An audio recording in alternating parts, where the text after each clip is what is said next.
So one of our first guests here on Good Morning Sunshine is going to be Bandar Kayali. He's the founder of Stone's Crystal Shop in Scottsdale. Bandar, it's so good to have you here. Hi, thanks for being here. My pleasure. Awesome. Have a seat, have a seat. And you're going to notice right now on our coffee table, the most beautiful crystals around. He has, I'm telling you, one of the coolest crystal shops, but also one of the most knowledgeable experts when it comes to crystals and the healing power within crystals. So I want to talk about some of the healing power. Yes. And Bandar, a lot of folks rely on crystals. Why? What benefit from crystals overall? The theory behind it is that we have sort of these energy fields within us. Many people call them chakras. And a lot of these crystals can regulate, open if something is blocked, and clear that chakra so that you can begin to experience some sort of emotional healing or overall benefit and well-being and happiness. Let me ask you, for folks who might be watching or listening and they think, this is a little bit of like woo-woo stuff, but more people are coming in and at least exploring if they feel something, if they feel an energy movement. And what do you say to them if they're a little skeptical? I mean, first of all, I think that's all it takes, having that first seed of awakening to that inner and spiritual world. So crystals have done a great job of that in recent times to get people to maybe start meditating and maybe lose some attachment to a lot of the craziness of the human world, you could say. Well, I think when you think about us, right, we're all made up of minerals, right? Yeah. Us as humans, right? So it's kind of like grounding with the stones, these beautiful stones that are created by Mother Earth and the cool things that Mother Earth does. Let's go around and talk about some of the amazing crystals that we have here on the table. And the first one we're going to talk about is Labradorite. And the reason why I love this crystal so much is because Carey got me this amazing crystal for Christmas. So talk to me about the powers of Labradorite. Labradorite is mainly found in Madagascar. It's very pretty to look at. It has these very fluorescent lights on the inside, but its healing benefit or meditative benefit is quite unique. Let's say you have some natural magical abilities, such as you have a very good gut feeling, you may be very intuitive, you may have a sense of clairvoyance, or you can be a person who's very empathetic, can really feel how others feel. It can hone that in, make it stronger, and you can build upon that intuitive ability. So like I'm an empath. So I love that Carey got that for me, because essentially that's going to give me more strength to be an empath, to hopefully help more people. Hone it in maybe so that you may not get lost in someone's emotion, but you'll still be able to be compassionate and really see where that person's coming from. Is it just merely having the crystals in your presence, or is there anything else that, I mean, is there any sort of practice? Do we need to like touch it or just be around it? There's a few things around that. So obviously plenty of crystals can be worn as jewelry, so that, or can be put in your pocketbook. I used to carry some in my pocket. You can do that.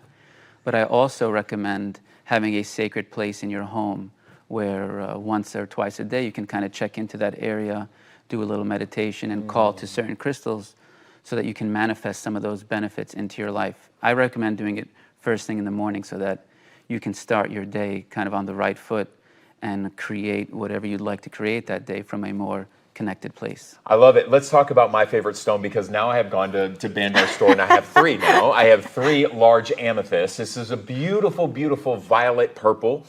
Tell me a little bit about this amethyst and the healing powers of amethyst. Right. So clearly it's very beautiful. This piece here is from Uruguay. Amethyst is one of the most popular. So it really promotes tranquility. So anti-stress, anti-anxiety. But its other very unique benefit that it aids us in changing negative habits or perceived negative habits. Talk to us about that rose quartz, because that is a beauty. That is rose really quartz, beautiful. I would say, is one of the staples for overall emotional healing, because I do believe that gaining inner freedom and emotional healing really revolves around love and compassion as well, but more specifically, unconditional love. And that's what rose quartz represents. So it can help us manifest that deep sense of love and worth from within of our own selves, as well as being compassionate and not judgmental towards ourselves, which can really launch our spiritual and emotional healing.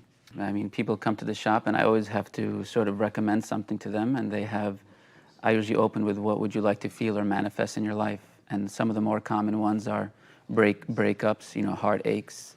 And I usually point them right to that rose quartz because, they can be the own source of their love and self-worth. And that can help many people through heartache. And then also being able to enter into new relationships from a, better place. This is one of my favorites too, obsidian. It's that beautiful, beautiful black shiny rock. Powers. It's volcanic glass. This piece here is from Mexico.